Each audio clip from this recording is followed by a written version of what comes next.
Hey, everybody. Welcome back to Five Boys in a Business, a podcast where we talk about the business, the family, and the many shenanigans involved.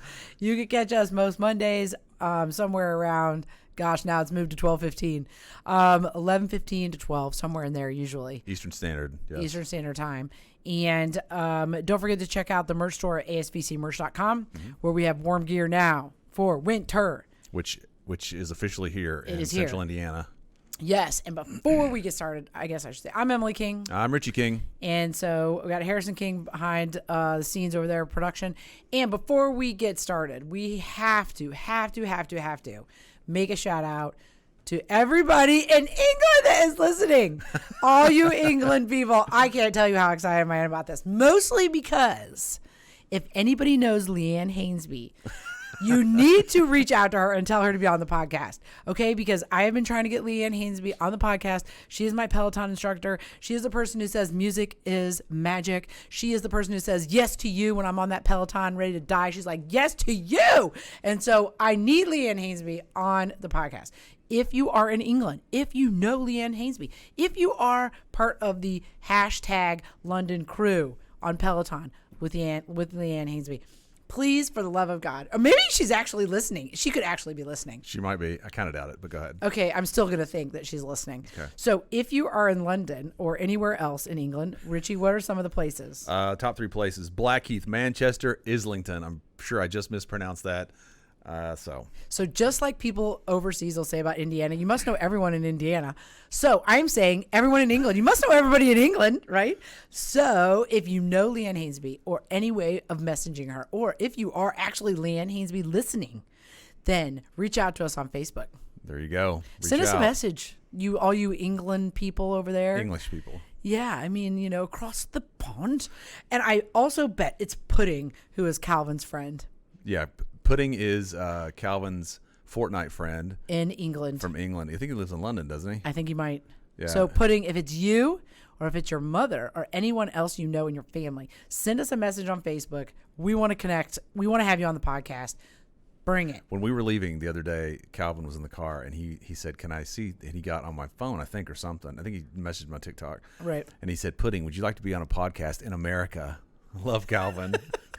To date, I don't think that he's heard back. Did he get a response back? I don't know. I'm gonna ask. It just made me think about it last week. Oh my gosh. So anyway, I am like super excited now. After the last week, I thought, okay, maybe it was just a fluke because we called it whatever we called it, the King episode Family Dynamics or something like that. And so I was like, that's just a fluke.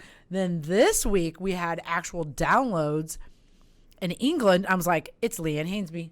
Holy crap, she's listening to Five Boys in a Business. Yep. Maybe. So there you have it. I just wanted to come on and share all of her positive thoughts about how she feels about music and it being magic. It's it's fascinating. I like her classes too. She's my favorite instructor as well in Peloton, and she's always very uplifting. I'd love to hear her story. She mentions that she used to be a dancer or something like that. Yeah. So how she, what her journey was from that to becoming a Peloton instructor, and I know it's interesting. So yeah. So anyway, what else is fascinating when you look at other cultures? Our perception of what a culture is and what the reality, what actually goes on there. Right. I knew a girl in high school once that was from Michigan, and she lived out there her whole life, and her family's transferred to Tennessee. And she said when she told her friends, she goes, "Yeah, I moved to Tennessee." And they go, "Oh wow, you can have a horse." I mean, it's so stupid. It's like not everybody has horses in Tennessee. Well, and that brings up another funny story, which is the movie Prom that is on Netflix. Oh, that has already? James, my guy that I love. Oh yeah. Okay, that's hilarious. I think that does the car interviews, the car lip sync, whatever it is, or whatever it's called. Oh, karaoke in the car, whatever it is. Okay. And he's in that show, and it's about Indiana. I'm like, oh my God, it is. This is it's like about a school in Indiana. Oh wow. And it reminded me of that same concept that, oh great, this is what people think about people in Indiana now after watching the Netflix show. Just like people think Tennesseans are whatever they think. Everybody about has horses in Tennessee. Everyone must have a horse Not so in Tennessee. Much. Yeah. Yeah. So it's kind of funny what you end up thinking in these little, that happened to us all the time when we were in Ireland. People would say, "Oh, in America, you must da da da." And it's like, no, not really. We don't do that. Yeah. So. Yeah, anyway. living almost all my life in Tennessee, I knew no one that had horses. You didn't? No. Wow. So, misperception. Misperception. What were some of the things they had ask you in Ireland? Oh gosh, I don't remember. I was like in 4th grade. Oh, okay. I just remember thinking, no, it's not that. Not all of America isn't like that, or all of them, whatever. You know. Although your mother has described Ireland to me before, and this was 40 years ago, so I'm sure times have changed. But she was, I think, struck by how different it was from America. You think that kind of every place is the same, right? But she goes, it was not at all. Oh no, it wasn't at all the same. It was very different back then. That was right when they, I think, when they joined the European Union. It was right in the beginning, or right? Really? Yeah. So everything was like so slow, and they didn't have anything, and it was like, yeah. Right. I bet it's there were no Lucky really Charms. Cool. No. That's No an Lucky American Charms. Thing. No Pop-Tarts. My dad would bring suitcases back of food. See, that's the problem. That's where my love of food came from, probably. Even as a kid. I mean, I think I talked about that the last podcast, that I love food too much. And because we're always cooking. Yeah. Speaking of, I was in the car today, and Tony Katz, who I'm sure is also listening to this podcast. I'm sure he is. Said, hey, there's this place called King's Ribs on, because he was going to go to Sullivan's for this thing, because of his whiskey brand that he's got out.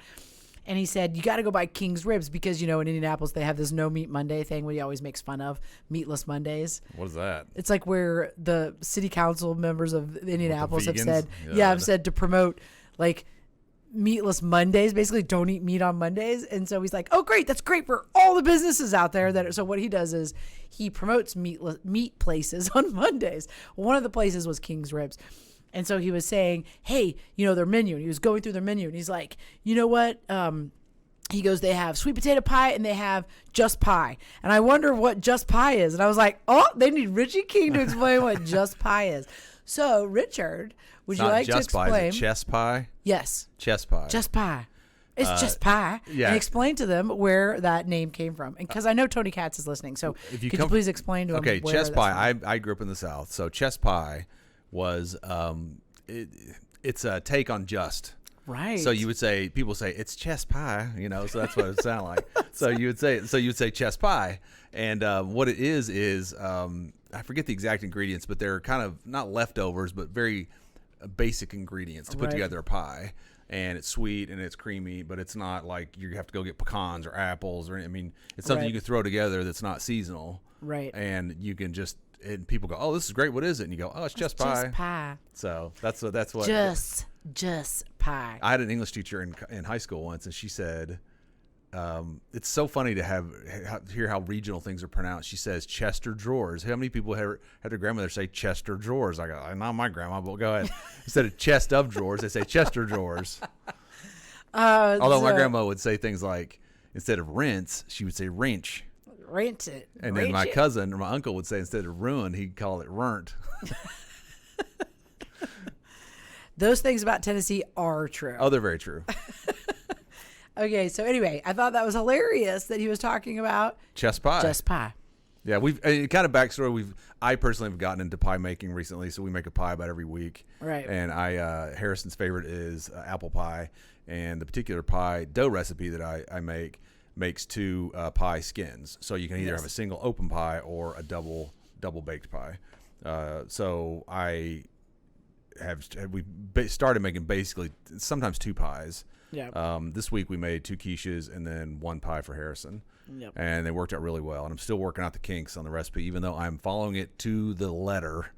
With the exception of using salted butter versus unsalted butter, I just can't get it to come out exactly right. But we're making progress. So how did you learn about the Just Pie? Because you told me about it last week. That was years ago. It's in her book. It's in her book. the Who's Your Mama pie book. Because you were reading about it. And she said, yeah. She starts off the description of the recipe with, if you come from the South, you probably don't need to have this explanation as to what chess pie is. And so yeah, that's. But she's from Indiana. She's from Central Indiana too. Right. She has a pie shop, or a couple pie shops in Chicago. Yeah. But she went to IU, and so she kind of says, I'm not technically from the South, but I knew people, from Kentucky, stuff like that. But yeah, so that's what it is. Very cool. So this weekend we went to Newfields. Newfields, the light. It's Indianapolis Museum of Art. Harrison, do you have any pictures from that? And cool. shoot him one of them. pictures. It was cool. It was So Newfields was Museum of Art downtown or Had lights downish, up. townish, kind of off of Butler area, Crown Hill Cemetery. I haven't been down there for a while, but anyway, they did a nice job of it being organized. Yeah, I thought so. So like you had a particular check-in time, you had you had to go one direction. It's kind of a bummer, but anyway. Okay, don't be a humbugger. No, I thought that everything was cool, but it was like you're on this, trail, and you can't deviate from the trail. And Well, you ropes everywhere, and I know, but everybody's you like could kind of slowly moving. And, You could probably deviate a little bit. no, I mean they were doing what they had to do, but it was just everybody's in masks, and I get it, but it was really well done. I mean, like as far as the light show, I was really impressed with the number of lights, how they had the lights set up. I'd never been before. And I really liked the Lily Mansion with the song, where the lights were going with the songs. choreographed. Yeah, That was really cool. I don't know how they did those lights though. I know. And the trees, I'm like, this must have taken forever. Yeah, I'm sure. I mean, there wasn't like a square inch of that tree that wasn't covered. Yeah, I know. Each individual branch. Yeah, it was really cool. But they were almost like not fiber optics wrong, but like pin lights almost. Yeah, some of them were. Yeah. It only took us because you can't go back. I would have liked to gone backwards back through it, and then it probably would have taken us an hour. It only took us like 40 minutes or 45 minutes. So if you're planning on going to Newfields, you can. Just a little heads up about that. The parking was good. I mean, everything was very organized though. It was easy to get in and out. But then the times though, they probably know. Yeah. Like our show up time was 6 p.m. Right. So if you show up at 6, they probably figure it's going to take you 30 minutes. So then we can know the traffic patterns and all that stuff. It was cool. It was a weird drive down there. I mean, they had us going kind of a backwards way. Yeah. Weird way. But yeah, it was cool. I don't think I've ever been there. But I don't think I've ever been to Newfields. People have talked about it. They still let us. You take pictures. So that's everybody under the kissing arbor or whatever they call it. So that was fun. And you can buy like light bulbs, and there's Calvin with his the chocolate on his face, because you can buy like chocolate chip cookies and hot chocolate or cider there. So it was good. It was a good time. It always makes me laugh whenever you go to like a football game or these places and they say, "Do you want a shot of this peppermint whatever in here?" And you get the shot and you go, "Is this really? I think you put that in there with a medicine dropper." There's nothing in there. Psst, here's your shot. No, it was cute though. It was nice, and we had perfect weather because it was just cold enough. It wasn't hot. It wasn't too cold. Windy. Yeah. It's fascinating that you go see like and I don't know the history behind the Lily Mansion or anything. It's probably very old, and they had like the greenhouse. It looked like a legit estate from back in the day. Yeah, you normally can go through that, I believe is kind of what they were saying, but they're not letting you do it at night because of crowds or something. Oh, right. So you can still tour it because I think they have like a bunch of trees and things like that in there that are kind of set up differently. Right. And so people like to walk through there, but they weren't letting you do it at night for the lights. Yeah, and we bought the necklaces. Yep. Or you have to buy the necklaces, you can buy them there or bulb ahead of time. Yeah. Ahead of time. And the lady was so excited. We walked up. Okay, I think that was the funniest. That was the funnest part of the entire thing. She was so excited that we had gotten necklaces. It was really cute. So yeah, we did that, and then we brought those home, and then Calvin took the next day or 2 days after that down to his cousins. Yep. And they really liked those. So it's cool. It's nice to, especially with everything going on, to have that hint of Christmas spirit, and it's still kind of around and everything. So it's good.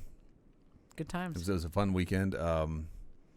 Gosh, I got to talk about this. We usually have everybody over for dinner on Sunday nights. Harrison and Madeline always come over, and we always cook. And yesterday we decided not to cook. We got carryout. So we get carryout at this place. I won't name the place. It was Grubhub. Is that what you got it off of? No, DoorDash.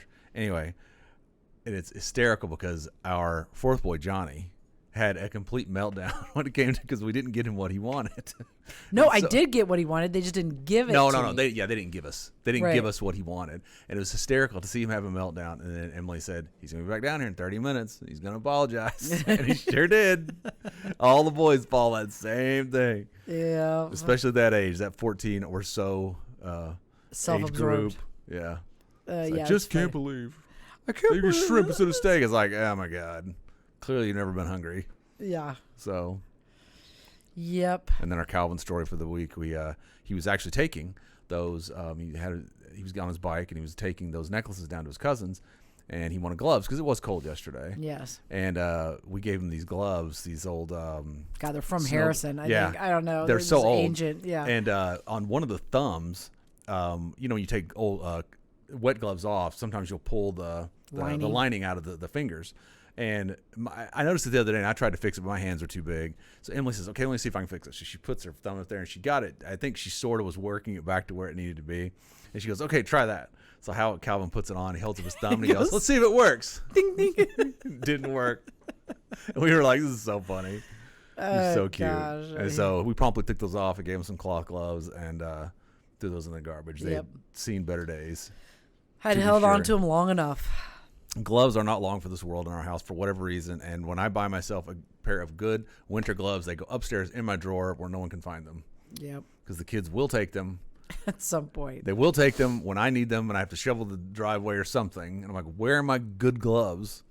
And they're not there anymore. No longer there. So yeah. It's, it was a good week. Good weekend. Good. December is, I mean, with all the tumult, it's good to be reminded of what really matters during the holiday season and everything, and build those memories by going to new fields, things, doing those things, and see the excitement the kids have with the upcoming holiday. Case in point, Holden's texted us, I guess, today. Oh, we can't mention that. He'll shoot us for saying that. So I think he gets more excited about the holiday than just about anybody I've ever seen. I think so. He's great. I love it. Yeah. He starts buying those candles in July. So I let him start burning them earlier this year than I normally do. But we've got the gift exchange. The kids they drew names out of the hat for everybody. Yep. So they're doing that and getting their presents for that organized. So it'll be a big, big day. I'll tell you another funny story. I'll never forget the first Christmas I spent with Emily. We had been dating a while, and I came up to visit you for Christmas and Christmas in '94, and they had in the basement, I think they had all the presents lined up per person or whatever. And my brother and I were there, and he walks over. He comes. We went down there. We were sitting there. We were alone. He goes, "Dude, you see how many presents Emily has? It's like 20 presents." That's not true. No, something insane, something like crazy like that. Jared and I were used to getting maybe 3 things. Right. 2 things were socks, or whatever. So it was funny. So Christmas has always been big in Emily's house, and that tradition continues to this day in our house. Yep, it does. So thanks to everybody at home. Everybody does their part as far as the holiday. Yeah. So, what was your favorite Hallmark movie last week? Not a big fan of the one from last night. The one about Hanukkah, A Very Hanukkah Christmas or something like that. Terrible acting. That's not the name of it. What was it called? I think it was A Jewish Christmas? No, that's not the name of it either. Well, I don't know. Holly Hanukkah? Something Hanukkah? Basically, it's a story about a girl who was adopted. It's so funny. It was Fred Savage. So it was okay, but it was so funny because I was like, even for Hallmark standards, I told Emily this morning, I said, even for Hallmark standards, that was a little weak. And I said, you're pretty pathetic and watch too many of those movies when you're critiquing them. Saying that one was weak. That's not nearly as good as this one. Oh, gosh. Yeah. It's so funny how perfect the movies are sometimes in terms of plot. Because this particular movie, this girl had just lost her mom. And it's so funny because you watch these and like she lost her mom, but then the shots of her house, like this beautiful house, all this stuff, she's a huge restaurant. I was like, okay, that's not usually what happens. It's not real life. So anyway, it turns out she was adopted, and she knew she was adopted, and she got on some DNA site and found that this girl that she was related to. So she goes over and meets this girl and they're like, we don't know how we're related. We have no idea. And they're all around the table.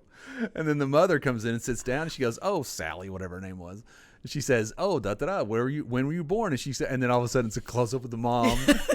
And then she goes off into this like foggy kind of reminisce kind of thing. Oh, God. It turns out that was her mother. Yes. And then the whole movie, and then a family friend is who they finally. The whole thing was kind of stupid, but it was funny. Yeah, I just thought it was funny because Fred Savage was like, yeah, I'm going to do this, I'm going to do that. And then I said in the middle of the movie, I was like, or you can stay home and be happy. Oh, because he was a traveler. He was like a food critic. Right, exactly. And it's funny because and I get it, because he was staying with that family. And he was a family friend, but he was staying there because he traveled so much. And I was laughing. I go, it must not be very successful. He's having to, couch surf. Yep, stay at someone's house. And he finally ends up saying, I care for this person. I'm not going to leave. Yep. No, he does leave for 6 weeks, but then he comes back. Right. Okay, the next thing that we were watching, because Calvin's been into, is Mandalorian. Mando. He just thought this one part with Yoda, Baby Yoda, first of all, he loves Baby Yoda. So that is marketing genius. Yes. And they actually have added humor. I guess, why am I surprised? It's whatever his name is who's done it. John Favreau. Yeah. And but there's humor in it, and it's really well-placed humor. Right. How they've done it. And so because the show's still an action show, like serious show, but yet then there's these funny little pieces that they put in or they interject into it. And so there's this one scene where Baby Yoda is he's trying to kind of get backstory. He's trying to get Baby Yoda back. The Mandalorian is, yes. The Mandalorian is basically a bounty hunter. I mean, and so one of his bounties was to capture this character Baby Yoda and then turn it over to the person who took out the bounty. He turns out they have nefarious whatever, they're ill intentions, so he wants to then return the Baby Yoda to his people, and that's what prompted that exchange, because he's trying to find another Mandalorian to try and find a network of people. So in the midst of trying to find this person, he gets double crossed, and the guy, he's like 5 guns pointed at his head, the Mandalorian, and he tells the main guy who has the henchman, he said, do this or I'll let you walk out here alive. Right. And all of a sudden, as soon as he does that, the Baby Yoda travels in this like little egg thing that kind of pops open into half thing. It floats. And as soon as he did that, Baby Yoda hits his own button and it closes his hatch. It was really cute because he has to reach outside of the like, it's almost like a floating bassinet, basically. And he has to reach outside of the bassinet in order to shut his own hatch, basically. So as soon as Mandalorian says that, he's like, he looks around like that and then goes, so we all thought it was funny. Isn't it hysterical? I just thought it was hilarious. It's just so cute. It was just such a clever part. There's Baby Yoda. Is this the part, Harrison? Oh, yeah, there he goes. It's so cute. He's like, see ya. He's like, I know what this means. I love that. It's just so clever. It's with the humor, that wouldn't be a place you would think you would put humor. And so see, John he closes Favreau, his hatch, and then the Mandalorian kicks him out of the way. Yeah, and while then he fights takes everybody. care of business. It's interesting though, because the Mandalorian, even though he's a bounty hunter, and there's darkness to that particular function, he still has enough like a positive side. Oh yeah, I think he's very positive. Yeah, I mean, in terms of principled and getting the baby back to his people. Right. And they don't really tell you where it came from or any of that stuff. No. So it's post-Empire though, right? Harrison, is it post? Yes. All of our Star Wars movies, it's after that? Yes. Okay. Because he talks about Imperial credits and he goes, they're not good anymore. He wants the medal that makes up his... Right. It's really cool. I mean, John Favreau, I think he wrote it and he directed it. It's what it says in the credits. Yeah, so if he wrote it, I mean, you can see a lot of Iron Man-isms in there. Sure. Yeah. The Mandalorian is set approximately 5 years after the end of Return of the Jedi. Okay. Oh, okay. All right. So, if you haven't watched that series, it's really cute. Each episode gets better and better and better. Right. The first episode I didn't think was nearly as good, but they set it up, and then now you're roped in because you want to see what happens with Baby Yoda. And then there's all these other characters, of course, that are very Star Wars-esque, in terms of how they look and their... It's interesting too. The most recent episode I saw, they're out in the desert. I thought, I wonder if they actually shot that somewhere because, speaking of cultural and geographical differences, you look at a place like that and you think, how on earth does anybody survive in a place like that where there's nothing? Yeah, people do, and they did. So it's interesting. Yeah, I just think they've done a really good job. The casting's good. I mean, everything about it. This is good. better. I will say, I think The Mandalorian is just about better than most of the Star Wars movies, the new ones. Oh, no, I like all the Star Wars movies. You like all of them? I mean, the most recent 3, no. They're okay. You're talking about how they film it. They don't go to locations like that. This is how they film it. It's just it's just a massive curved monitor with really with a top. Dude, that is freaky. They just green screen it? No. Like this is like a monitor. This is like a huge. Imagine it being like a huge TV. Like this isn't a green screen. Oh, behind him. Yeah. So like in the very first episode where he's like on that snowy cloudy planet or wherever he is. This is it right here. Oh my God, weird. You know, it's so funny. That is amazing, and it all See? looks so freaking real. Like they put like the dunes in the background, but then they create just like a little like prop little here, scene. and this is the result. Oh my god, that's crazy. That's so clever. You know, it's funny. I remember when the original Star Wars came out, and as kids, nothing was on demand. I remember watching the making of Star Wars like documentaries, and it showed how they got these shots, and you're like, oh, that's so cool how they did that. Yeah. Because it didn't look like anything that had come out up to that point. Right. I remember George Lucas talking about that, and he said, we want to do this, but we don't know how to do it yet. So we want the shot to look this way, but we don't have so we're having to develop the tech to be able to get the shots we want. And everything went full on CGI. They used to have some stop motion. I think in The Empire Strikes Back, they had a lot of stop action in the very beginning with the Hoth scenes, and so it's cool stuff. I love those movies. Yeah, no, absolutely. The original ones for sure. And I guess, to be fair, I can criticize the Star Wars movies, but I still watch them and I still like them. Oh yeah, I love all of them because it's just good versus evil. Yeah. I mean, they're just basic concepts and they're fun to watch. I guess the problem, the reason I like The Mandalorian is it's still very simple. Mm-hmm. Each episode is still very simple, and whereas so many, I guess if there was a common theme in the most recent trilogy, it was it was too complex. So there's so many concepts in there. It's like, where does this person come from? Where do they fit in? Right. It doesn't really make sense. Kind of like the prequels. But anyway, I thought that about the recent James Bonds. I could never follow what was happening. I liked Casino Royale. I didn't like any of them after that. So they're so good. Are they really? Daniel Craig. There's one in there. I forget which one it is. That's like pretty slow throughout the movie, but it's still really good. Quantum. No. It was the one after that. I think it was Spectre. But I went through all of them to watch it. I watched all of them again to get ready for No Time to Die. But obviously, No Time to Die hasn't come out yet due to COVID. No Time to Die. What? Oh, No Time to Kill. Was that the A View to a Kill. A View to a Kill? Okay. That was the Duran Duran. They had the. I loved that one. Did you really? Yeah. I don't even remember what that one was about. It was a Roger Moore one. Yeah, it was a Roger Moore one. That's when I was allowed to go see. I think that was Harrison. What year was that? 85. Okay. No, before that maybe. A View to a Kill was 85. I thought. A View to a Kill. Yeah. 1985. What movie did I go see in Ireland where I got on a bus as a fourth grader and we went downtown Cork, Ireland and saw a movie? What was the one before that one? But before A View to a Kill. Was it Octo something? Oh, maybe. I know what it is. I'm talking about on there.